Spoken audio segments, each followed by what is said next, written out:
I'm so ashamed. These are books that have been on my TBR for over a year, maybe 2 years in some cases.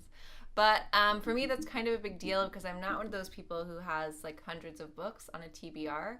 That actually sounds like super overwhelming to me. But I do have a little bit of a lengthy TBR now, though I tried for years to keep it under control. It's sort of gotten away from me. So these are some books that I should have read like a lifetime ago, but here we are. So let's just embrace the shame and dive on in. I know. I know. I am such like a series hoarder. Like sometimes when I really like a series, I'll buy it, but then I won't read it yet. Like I'm saving it for a rainy day and I don't know why. I don't know why. And then everyone like wants to talk about this series and I'm just like because I don't want to see the spoilers. And I just, I don't know. I just like it. And you just make these weird voices sometimes. Does anyone even recognize this anymore? This was like so popular for a hot minute, and now I don't see it anywhere anymore, but I bought it because it was all over Instagram back in the day. And now I just don't know if it's even worth it. Like I've heard it has like a weird ending or something, so that kind of like bummed me out. But I'm pretty sure I got it for my birthday. Hold on, I think I made my dad buy it for me. He did not write me a note. That is rude. I love having notes written in my books, and I love doing it for other people. So I don't know. Is that just me, or like, do you like to have notes written in your books, or are you very much like, don't touch it, it's mine? Okay, this one's really embarrassing because I actually started reading it like 2 years ago, and then I stopped for some reason. Like I got distracted, and I actually made a different video about it called like books I accidentally DNF'd, and it's East of Eden by John Steinbeck. And I love Steinbeck. I love his writing. I think it's so beautiful. No one else can write 6 pages about a landscape and have me be actually like happy about it. But he is so talented. I love his voice.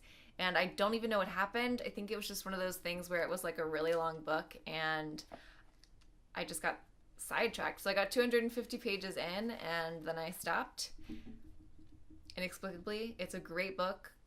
And I'm going to try really, really hard to finish it this year. I really am. I really am. I promise. The Crow Girl. I got this because another blogger recommended, and wow, it's really heavy. So it was really popular for a while, but I also heard some people say it was boring. Some people say it's like gorgeous and amazing and like the best thing ever.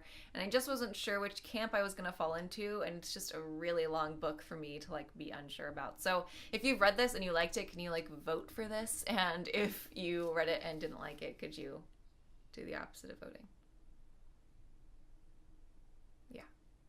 All right, this one is really, really obscure, but it's still something that I bought years ago and then meant to read and then never did, and something I still think about all the time. But like, it's clear that there's a trend here. Like, I'm just avoiding large books for some reason. What a coward I am. Anyway, this is The Last Tsar. God, I hope I'm saying that correctly, but honestly, I'm not sure. Who can say? And I just really love Russian history. I don't know. I tell you what. They have some crazy stories. That's like one of those things where it's like reality is weirder than fiction. Yes. Okay. Russian history. All right. Look it up. It's nuts and fascinating and really cool and violent and lots of things. And I wanted to read this about Nicholas II because that's basically when the whole thing changed. It was I won't get into a history lesson, all right? But I just really wanted to read this as like a nonfiction, which I do occasionally. And I wanted to listen to it on audiobook, but it doesn't exist for some stupid reason. So I'm eventually going to read this, but I kind of have a feeling it's going to be one of those books that you never finish. It's just like a book you have around and occasionally read a chapter of, which is fine with me. But yeah, I still haven't started it, so what am I even saying?